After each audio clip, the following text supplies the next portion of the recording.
नमस्कार दोस्तों, आपका बोन डॉक्टर के अगले एपिसोड में आपका स्वागत है।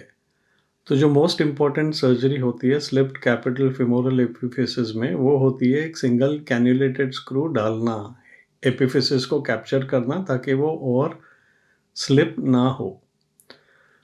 तो इसका सर्जिकल प्रोसीजर डिस्क्राइब करते हैं अभी हम। तो आइडियल पोजीशन स्क्रू की क्या होती है? स्क्रू को हम एंटीरियरली डालते हैं और फिर इसे सेंटर ऑफ एपिफिसिस की तरफ एम करते हैं, और स्क्रू का जो थ्रेडेड पोर्शन होता है वो हम थोड़ा एपिफिसिस में रखते हैं और थोड़ा नेक में रखते हैं। इसमें कंप्रेशन की ज़रूरत नहीं होती, तो और हम स्क्रू पूरा एपिफिसिस में नहीं डालते।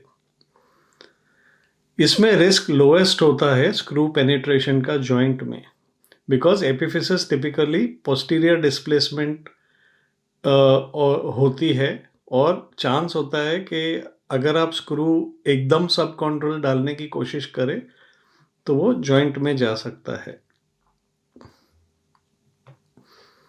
जितना स्लिप ज़्यादा होता है उतना रिस्क होता है जॉइंट पेनिट्रेशन का या स्क्रू रॉन्ग जाने का। तो जैसे कि हमने पहले एपिसोड्स में भी बताया, अगर एक्यूट स्लिप भी हो तो जेंटल रिडक्शन करते हैं, सिर्फ इंटरनल रोटेशन जेंटली करते हैं, जितना रिडक्शन आया उतना एक्सेप्ट करते हैं। फोर्सफुल मैनिपुलेशन वगैरह हम नहीं करते। तो पेशेंट को हम फ्रैक्चर टेबल पे लेटाते हैं विद पटेला फेसिंग एंटीरियरली, और limb neutral to slight abduction में रखते हैं अलाइनमेंट में, और कोई एफर्ट नहीं लगाना चाहिए रिडक्शन के लिए, नहीं तो avascular necrosis of the hip के चांस बढ़ जाते हैं। ऑपोजिट लेग को हम या तो ये लेग के लेवल से नीचे रख देते हैं या तो फ्लेक्स और एबडक्ट कर देते हैं, ताकि सी आर्म आराम से घूम सके और हमें एपी और लैटरल व्यू मिल सके। क्योंकि इस सर्जरी में screening of the hip joint बहुत इंपॉर्टेंट है पिन और स्क्रू डालने के टाइम। हर एक स्टेप हमें सी आर्म में वेरीफाई करना पड़ता है। तो आइडियल ट्रेजेक्ट्री स्क्रू की हम कैसे मार्क करते हैं? हम सी आर्म में बाहर से स्किन के ऊपर एक वायर रखते हैं from the entry position to the centre of the epiphysis, और इसे हम पेन से मार्क करते हैं। फिर हम सी आर्म को घुमाते हैं और लैटरल पोजीशन हिप का व्यू करते हैं। इसमें भी हम एंट्री पॉइंट से हिप के सेंटर ऑफ एपिफिसिस में एक लाइन मार्क करते हैं, और जहां ये दो लाइन स्किन पे इंटरसेक्ट करती है, मीट करती है, ये आपका एंट्री पॉइंट होता है जनरली स्क्रू का और गाइड वायर का। तो यहाँ से हम स्किन इंसिशन लेते हैं। तो फ्लोरोस्कोपिक गाइडेंस में और बाहर की जो मार्किंग्स है वो देख के हम केयरफुली गाइड वायर इंसर्ट करते हैं anterior part of the neck से, एंड उसे एम करते हैं कि ये सेंटर ऑफ एपिफिसिस में जाए।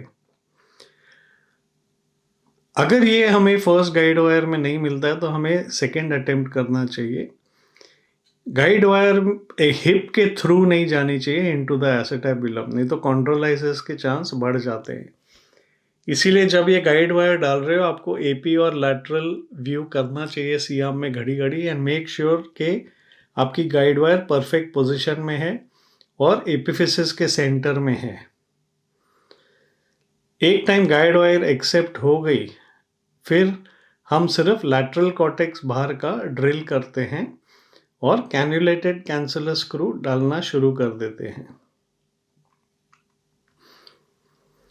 पहले हम लेंथ मेजर करते हैं, मेजरिंग डिवाइस आती है, या एक और गाइड वायर सेम लेंथ की हम हिप से बाहर रखते हैं और माइनस करते हैं कि कितना गाइड वायर दूसरा वाला अंदर है।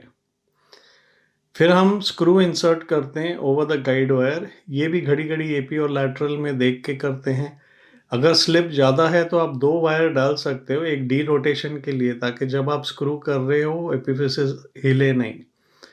और अगर एक्यूट स्लिप है सीवियर और वो रिड्यूस हो गया अच्छी तरह जेंटल इंटरनल रोटेशन से, तो फिर आप दो स्क्रू की जगह अगर मिलती है तो दो स्क्रू भी डाल सकते हो। एक्यूट सीवियर स्लिप्स में दो स्क्रू रिकमेंडेड होते हैं।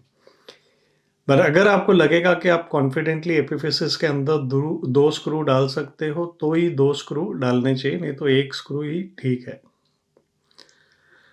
और जो स्क्रू का हेड है वो बहुत ज़्यादा बाहर नहीं होना चाहिए फीमोरल कॉर्टेक्स से, नहीं तो वो इरिटेट करेगा सॉफ्ट टिश्यूज़ को और वहाँ बर्साइटिस हो सकता है। तो पेशेंट को क्रच से चलना चलाते हैं और अगर तो स्टेबल स्लिप है तो उसे weight bearing as tolerated allow करते हैं। अनस्टेबल स्लिप्स होते हैं जिन्हें रिड्यूस किया गया होता है, उन्हें 6 हफ्ते तक पार्शियल वेट बेयरिंग पे रखते हैं। और पीरियडिकली एक्सरे लेके एग्जामिन करना पड़ता है टिल द फाइसिस फ्यूसिस के ये फर्दर स्लिप नहीं हो रहा। तो ये हो गया प्रोसीजर एपिफिशियल स्क्रू डालने का। तो आज का एपिसोड यहीं ख़त्म होता है। अगर आपको पसंद आया हो तो शेयर करिए, लाइक बटन दबाइए, बेल आइकॉन दबाइए और हमारा चैनल देखने के लिए बहुत बहुत धन्यवाद। Thank you.